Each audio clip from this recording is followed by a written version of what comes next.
একদিকে ধন্যবাদ, আরেকদিকে ধিক্কার। হ্যাঁ, চলে আসলাম আজকে নতুন একটা কিন্তু ডিএ আপডেট নিয়ে। মুখ্যমন্ত্রী মমতা ব্যানার্জিকে ধন্যবাদ দেওয়ার জন্য কিন্তু কর্মসূচি চলছে প্রত্যেকটা স্কুল থেকে, সরকারি দপ্তর থেকে, জেলায় জেলা থেকে, পুরো রাজ্য জুড়ে।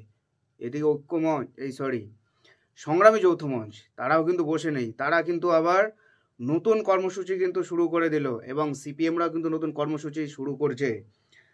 মুখ্যমন্ত্রীকে ধন্যবাদ জ্ঞাপনের জন্য নয়, তারা কর্মসূচি করছে বকেয়া ডিএগুলো দেওয়ার জন্য। কিসের ধন্যবাদ? আন্দোলন করছে সরকারি কর্মচারীরা, দিনরাত বসে ধর্নাতলাতে, ওটাকে ধর্নাতলাই বলা হয়, ধর্মতলা যেটাকে বলা হয়, ওখানটাতে বসে আন্দোলন করছে। ডিএ মাত্র 4% করে ডিএ।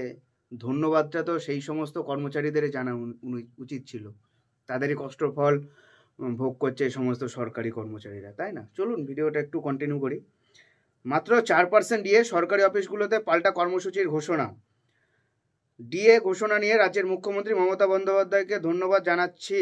তৃণমূল ঘনিষ্ঠ সরকারি কর্মচারী সংগঠন পশ্চিমবঙ্গ রাজ্য সরকারি কর্মচারী ফেডারেশন। এই অবস্থায় পাল্টা কর্মসূচি নিল বিরোধীরা।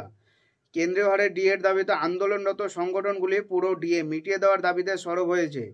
ডিএ নিয়ে দাবি পুরো না হওয়া পর্যন্ত 18 থেকে 19 ফেব্রুয়ারি রাজ্য জুড়ে পাল্টা প্রতিবাদ বিক্ষোভ সংগঠিত করবে বামপন্থী সরকারি কর্মচারী সংগঠন কোঅর্ডিনেশন কমিটি। তৃণমূল কর্মচারী ফেডারেশন এই কর্মসূচিকে কটাক্ষ করেছে সংগ্রামী যৌথ মঞ্চ।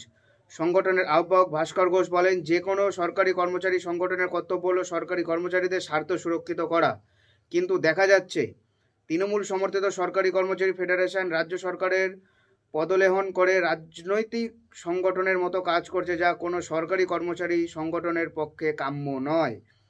ডিএ নিয়ে সরকার কর্মচারীদের দাবি পূরণ করতে ব্যর্থ হয়েছে, তাই আমরা যেভাবে আন্দোলন চালাচ্ছি সেইভাবে আন্দোলন চলবে।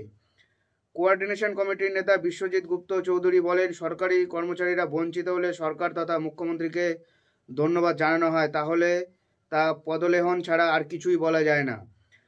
তাই দাবি আদায়ের জন্য আমাদের রাস্তায় নেমে আন্দোলন করতে হবে। তাই আমরা 2 দিন প্রতিবাদ কর্মসূচি ঘোষণা করছি। আগামী 18-19 তারিখ অর্থাৎ গতকাল আর আজকে রাজ্যের সরকারি অফিসে প্রতিবাদ কর্মসূচি হবে এবং অলরেডি শুরু হয়ে গেছে। অর্থ প্রতিমন্ত্রী চন্দ্রিমা ভট্টাচার্য 4% ডিএ ঘোষণা করার পর ডিএ বেড়ে গেছে 18%। কেন্দ্রীয় সরকার বর্তমানে ডিএ দিচ্ছে 53%, তার ডিএর ফারাক এখন সেই 35% রয়েছে।